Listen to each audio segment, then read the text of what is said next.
Okay, so I'm going to get back to responding to videos, and I've been putting it off because I'm going to be responding to quite possibly the worst YouTuber in the world.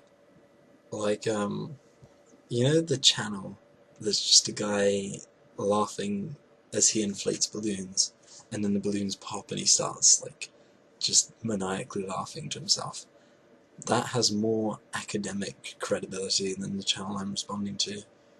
And I mean, it's multifaceted why Julie Borowski is the worst YouTuber. First of all, there is the fact that she's incredibly annoying. She is like YouTube's 20-something-year-old Jewish mum. She just, yeah. I can't. She sounds like she's out of a comedy, like The Big Bang Theory or Seinfeld or something, where the characters, the comedy comes from the characters being just ridiculous and falling into stereotypes. That's her, and it is just, ugh. Secondly, she makes so many, I don't want to say logical fallacies. I mean, she doesn't exactly make many logical fallacies relative to, some channels. And even though I don't think making logical fallacies is necessarily that bad, but her channel is filled with truisms and straw men. She makes videos where she basically strawmans the opposition to be what I would call the falsism, which is basically something so false that no one could possibly believe it's true, and then responds with a truism, which is something so true that no one could possibly believe it's false. So I will show you exactly what she means, what I mean by showing you this clip of her talking. It would be awesome if politicians could just suspend the laws of economics and make college free for everyone. You get a free college education, you get a free college education, you get a free college education. Oh, buggering hell. Sorry, I recorded I recorded my response, and then I went to click stop recording, and I clicked record, and it turned out that all the time I've been talking I hadn't actually been saying anything. Anyway, I'll try and repeat exactly what I said. So at this point, the reason why I didn't want to respond to this is that it doesn't deserve to be responded to. It opens up by saying that people who disagree with Julie Borowski must think that it would be great if everything were free and the government could just provide things for free. And, it doesn't deserve to be responded to in any sense. She has no academic credibility, and I'm probably just going to try and keep the number of videos I make on her restricted to one. However, I will respond to this video because it will be a good opportunity to soapbox about education and general idiocy from anarcho-capitalists.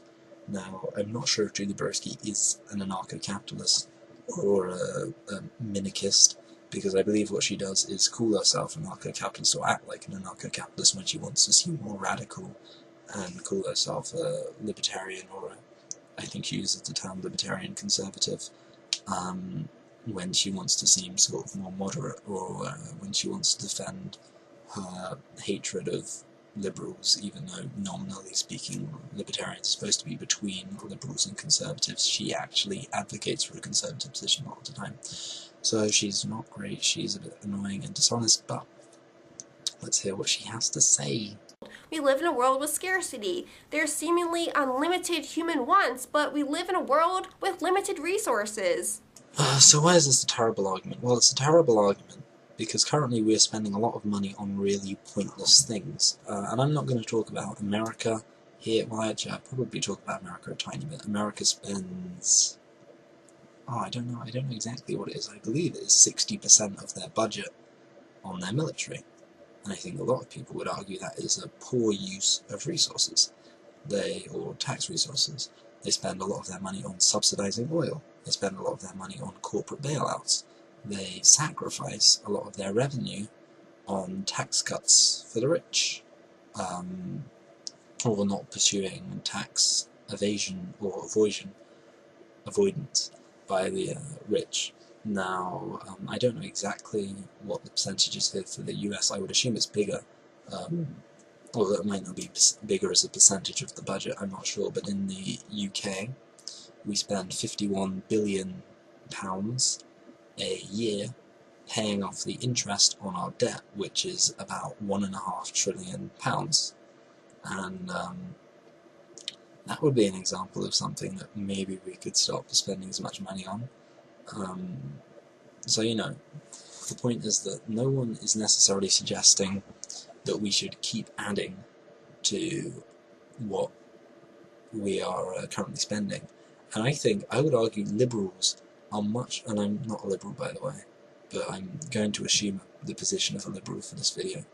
Liberals are much more concerned fiscally than conservatives are, because conservatives want to keep the current fiscal system. They don't care much about changing things.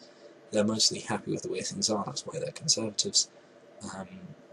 Whereas liberals are much more about analysing what it is we're spending money on and thinking about the best way to spend it. So while I'm not going to go into the complete details of what I think would be a good budget, I think that we could afford to spend less money on a lot of things immediately in order to spend money on things that would provide long-term benefits, particularly debt reduction. If we actually had a balanced budget, if we had a surplus and then eventually had a balanced budget, we would have an additional £51 billion, which we would never have to spend on, just giving it to the people who hold government bonds, and instead spend it on important things. Now, £51 billion is way more than the education budget in the UK currently. I want to say the education budget is around £6 billion, but that's a bit of a guess. So I don't know exactly. But my point being that it's very, the fact that we live in a world of scarcity has nothing to do with assessing what we should be spending money on. So how about we stop spending money on bailouts and stop spending money on subsidies for oil, stop spending money on the military, stop spending money on imprisoning people for victimless crimes, we start collecting revenue in a much more fair system that actually taxes the richest people more, or at least the same level as the poorest people. How about that? And that would easily cover the money necessary for education, which would enable a much more productive society and would have long-term benefits, much more so than putting huge amounts of money into excavating a non-renewable resource, or forcing people into prison where they are cared for by the state and get no skills or increase their employability at all. How about that? Maybe I'm crazy, but clearly my point being that the fact that we live in a world of scarcity does not affect an argument about how we should spend money on one particular thing, which doesn't even cost that much money, even if we spent a lot more money on it than we do currently, relative to a lot of other things. Some people say education shouldn't have a price tag. By education, they mean college schooling. Okay, then neither should food, clothing, housing. How far do you want to go with that? Okay, so there are two things worth addressing here. Number one, she says that by education they mean college education, which I'll call university education. And in doing that, I think she's sort of implying that it is generally accepted, and she is not going to go out and say, even though she probably does believe this, that lower level education shouldn't be free.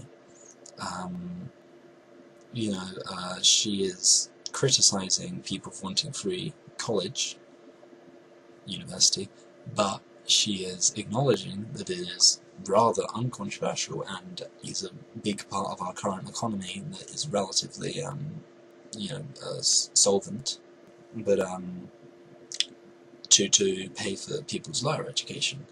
So I think here she is perhaps demonstrating a flaw in her argument, which is that we already know that in America, the vast majority of someone's education is already paid for, and a bachelor's degree, certainly in the UK, will almost always take about 3 years, which means, relatively speaking, you aren't adding on that much free education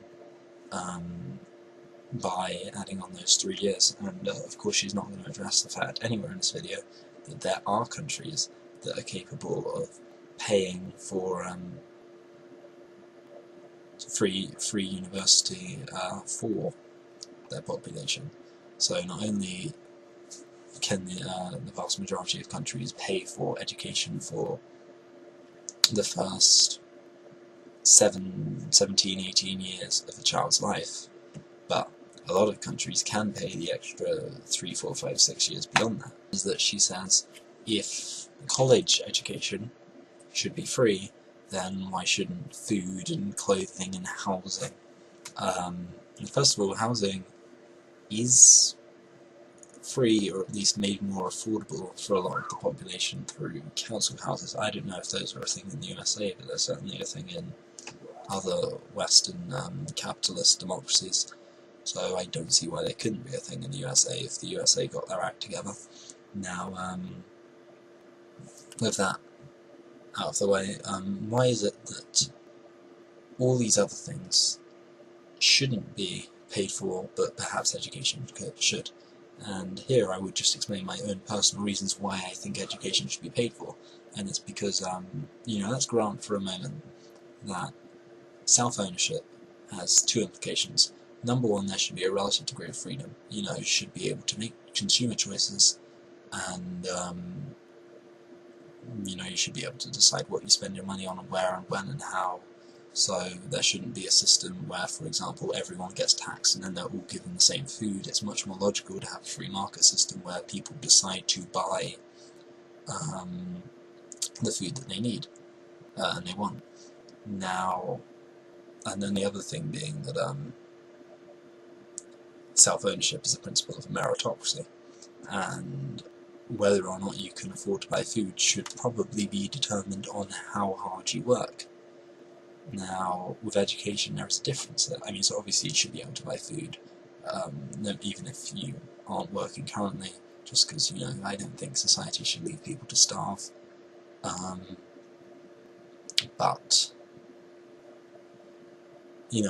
there is, we're not talking about a system where nobody pays for anything because it doesn't matter how hard you work, you get everything for free. No one advocates that system. Lunatics maybe, but I don't. So, you have two differences with education. Number one, we generally accept that children, and I should clarify this applies more to lower level education, but children do not have proper self-ownership, and they do not have the proper right to consensual choice. They do not own themselves, because they, can't consent to having sex, or they can't decide to work in a factory at the age of 13 or whatever. Their parents don't own them, because of course a parent can't sell their child into slavery, and the state doesn't really own them either, because the state can't really decide what a child does, although the state does own them to the extent that the state has a monopoly on the legitimate use of violence, and therefore the state can actually technically mandate that children do anything. But I'm terrible. But this carries with it the fact that if children aren't really owned by anyone, then they don't, and the whole logic of they should have choices and blah blah blah doesn't really apply as much, then state education makes a lot more sense than, say, forcing people to all get the same food for free, because education should be something that is available for all children, because children don't really have a proper choice over how they live, and it's ultimately a societal thing that we decide exactly how it is that the next generation should be brought up. I don't think parents should have complete control over that. I don't think children should have complete control over that. I don't think the state should have complete control over that. I think it should be a balanced thing. Now the other thing is, that education also has nothing to do with a meritocracy in my mind, because a child, and this is certainly one that translates much more logically into community college or free university.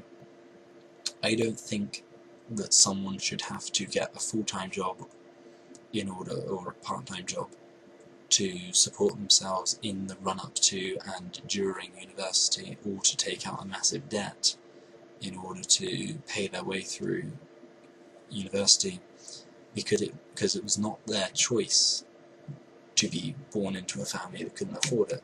You know, if you got into university and you get the highest education, you know, if you're smart and you go to university for free and you get the a good education, then from that point you should be able to get a job, and from that point you're on your own, you should be fine. But I don't think it's fair for someone who's done nothing other than being born into a family that isn't incredibly rich to then receive a massive disadvantage just by going to university, even if they are smart enough to do really well at university. You know, someone who is smart enough to go to Oxford or Cambridge or Harvard might not be able to because they're concerned about money. So I think that is the reason why we don't make a connection between, or it's a false equivalence to say if education for very young adults or children should be free, then why shouldn't food and housing and blah blah blah for working adults who can support themselves be free? There's a cost to goods and services. For instance, college professors, they get a paycheck because they provide a service. The vast majority of professors are not going to work for no pay. Here she says that professors will not work for free. Well, people do good things for free for each other. We don't call this a job because we live in a society where if you do things for free, then it doesn't really count because you're not making money off it.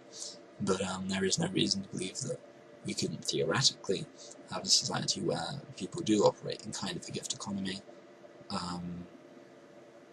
Now, of course, professors do not work for free because they need to be able to buy food and blah blah blah blah blah. Now, on the other hand, I think that if we lived in, let's just say, a post-Gasly society where food and housing and blah blah blah blah blah was free at the point of demand for everyone without any real work being involved in it because it was abundant, would college professors work? I think yes. I think, and if not, sign me up. You know, I don't know exactly. I would like to think I'd be qualified by the time I'd be, 30 or whatever, to be a college professor. And if not, then I guess I'd be a sort of sixth form teacher. But my point being, I'm sure there are people out there who, I know really for a fact that the majority of professors enjoy their job, because I have a few professors in my family, and they all said it was not even the best paying job. It was a job that they just found really great because they love education, they love being able to talk about what their opinions are on things, or the facts and how those influence their opinion of the world. So of course, being a professor must be really great, and I'd like to be a professor if I lived in a society where I wasn't under much, I didn't really have motivation for going for a higher paying job that probably contributed much less towards society. Somebody is going to pay for free college education. Of fucking course. Everyone acknowledges that someone is going to pay. This is why, if someone is being technical, they use the term free at the point of demand, which basically means that the cost is collectivized, and if you want it, you get it. And that seems to me to be a fairer system because of what I was talking about with children not really being able to, or children and young adults not being able to actually have any say in how rich they are and things like that. It seems like the fairest system to me. Now, the people who are going to be paying for this are people paying taxes. Now, the question is, number one, people might be paying for free community college, but there are potential budgets that would have free community college, but overall lower taxation. So, it's not as if free community college is automatically going to increase taxation if you have a logical fiscal policy outside of that. The other thing is that overall, you could argue people won't be paying for free community college, because if every single person was able to, pursue really high-level education, or if we just doubled or quadrupled the amount of money we're spending in education overall, I would argue that within 10 years that would pay for itself. So, it would increase gross national product, it would increase the amount of income tax that we got from people's wages, and it would mean that we could reduce income tax. If everyone's earning 3,000, 4,000 a week, then over 30 million working adults in the UK, that's a big number. I can't do maths very easily, but my point being, even 10% of that would probably be more than enough to cover our current budget. So I don't think it's reasonable to say that people will necessarily pay for free community college. Me now, as a 19-year-old, if I was told that for the next 10 years I would have to pay the additional tax for every single person to get a very good education, state-of-the-art technology, all of the stuff that you need, all the books, really good teachers, blah blah blah, then I would take that in an instant, because I would believe that within 10 years, or after 10 years, the economy would be in such a good shape, and everyone would be so much better off, crime would be so low, things like that, that it would pay for itself. So I would not consider myself really paying for free community college. I would consider myself to be investing in free community college. The issue that I addressed in my status that got a lot of hate is college degree inflation. Okay, so really the ultimate reason why this is complete bullshit is that the argument here is that if everyone had free college education or free university education, then it would increase or decrease the demand for university education, which would be terrible. But the trouble is, this argument is bullshit when it's presented by someone who is arguing against it on the grounds, or arguing against the idea that college should be available to everyone regardless of economic income. This argument would work much more logically and much more ethically if it was saying, for example, that we shouldn't let people who achieve CDD in their A-levels or something like that into college, because, if you aren't performing that well, then you shouldn't get a college education. I'm really jumping between the American education system and the British education system in terms of my terminology, and I apologise for that. It's what happens when I, as a British person, try to comment on American education. But we don't need to, in order to have free education, we do not need to let everyone in. We could have a system where college was absolutely free for everyone, and the exact number of people were let in. The only difference is they were let in according to their skill rather than their money.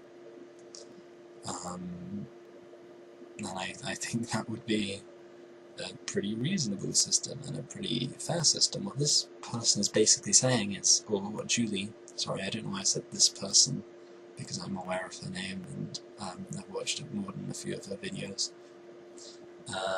What she's basically saying is free university education is bad because it makes it so that the people who got free university education because of their economic situation sorry, not free, people who got university education because of their economic situation are now worse off because people who were qualified for university but didn't get into it because of their lack of finances will be competing with them, which to me sounds pretty fair.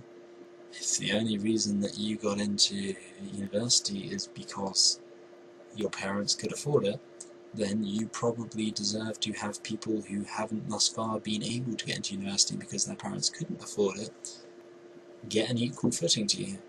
And if you didn't do that well in school and you got into university according to something bullshit like a sports scholarship, or your parents paying for it through donations, then you deserve to be one of the people who doesn't go to university at all, because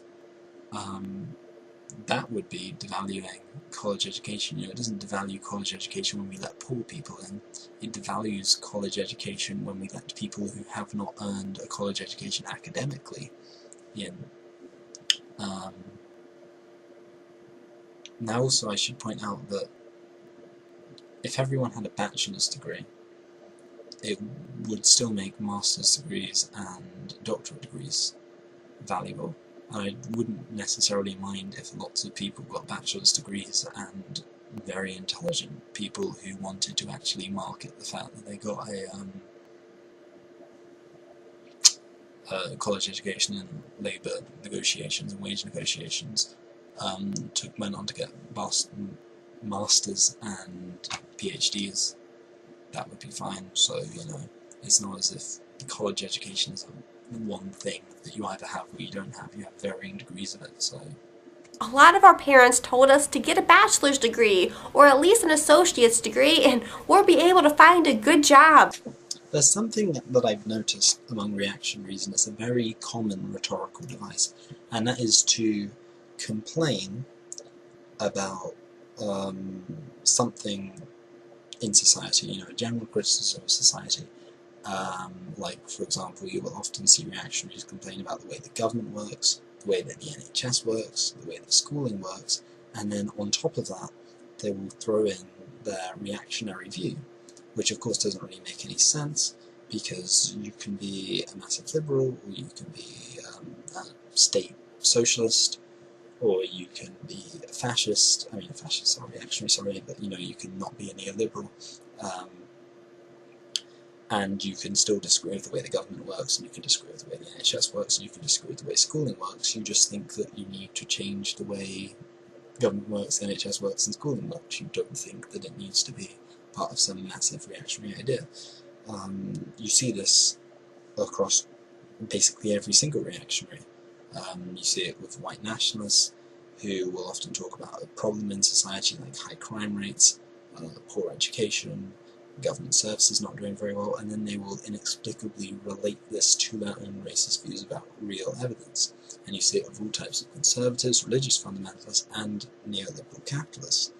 And this, I think, is why you so often hear libertarians who will talk about parenting and the family in the middle of a book on economics or property, because they relate everything back to their central reactionary point. So when they say that beating children is bad, they act as if that's either a premise or a conclusion of their wider ANCAP argument.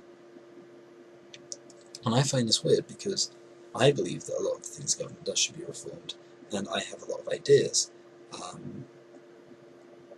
And I can actually talk about a lot of my ideas about education, prisons, the military, government structure, etc., without needing to relate it back to my underlying belief, which is market socialism. I'm not suggesting that the education system of the UK or the US is anything like how I'd rather it be, and how I believe it could be quite easily without incurring additional costs. But that's just life, and I think it would be a bit weird, and I wouldn't even consider it, making a video on something I disagree with. Let me give you an example of something I disagree with in the education system. I think that rather than studying languages, we should study linguistics. I think that would be a really interesting way of, changing the education system to be better. I think that rather than studying religious education, which I would actually go so far as to call political correctness, as much as it pains me to say that term, it's basically just sitting there learning about things, not challenging them, shutting up and just hearing about how everything's perfect and there's no question to be had in religious debates, which I think is just a terrible, terrible way of teaching tolerance, because it ignores the problems people have with religion in favour of, rather than actually addressing them. Like, for example, schools are too afraid to address the 72 virgins thing, even though there is Islamic theology that addresses that, and it would make much more sense if religious education classes actually address those questions. That would be a much better way of creating tolerance. So I think that rather than having religious education, people should have theology, where they learn about, primarily Christianity, followed by Islam, Judaism, Buddhism, Hinduism, and then, they can have some choice in what else they study, things like that. I'll give you an example that's got nothing to do with the curriculum. I think that introducing iPads and basically incorporating them entirely into the education system would be a really good idea. I think that not only would it be a good idea if we had iPads that, I say iPads to just mean electronic tablets, if you had electronic tablets that you could write on as if they were paper, designed to basically look like and have the texture of paper. And at the same time, every single school book was given to schools for free in Kindle form. So rather than having to spend huge amounts of money on revision guides and textbooks and other things, other books, you would instead just print all of those out, and the government, being the government and having the right to do anything it wants really, would basically just ignore intellectual property rights and send out the textbooks, which would be, in line with the national curriculum, to every single school, which could then just make it downloadable for students, and that would cost nothing. Literally, all of the paper, all of the books, immediately gone from the education system, which would save huge amounts of money. I'll give you another example. I think that it's really weird that at university I'm now expected to read about 400 pages a week in order to, contribute to my seminars and write essays and things like that. Whereas at A-level, which is between kind of secondary school and university, I wasn't really expected to read anything. There was no concept of additional reading. And I would actually like to see the example of the policy of having additional reading and independent study introduced at a much younger age. Now, these are all criticisms I have of the education system. These are all things I would like to change about the education system. But notice, at no point during any of that did I have to start talking about market socialism. And that's because I'm not a weirdo. I think it's because it's what reactionaries do. It's almost by definition what reactionaries do. They complain about society, and then they find a scapegoat, whether it's the government or the Jews or women, and then everything they talk about, which most people will acknowledge are legitimate criticisms, are then said to be because people are, or because of whatever it is that they like to criticise. So that's why Julie Borowski, worst person on the internet, possibly, at least from an academic standpoint. She's just a joke, really.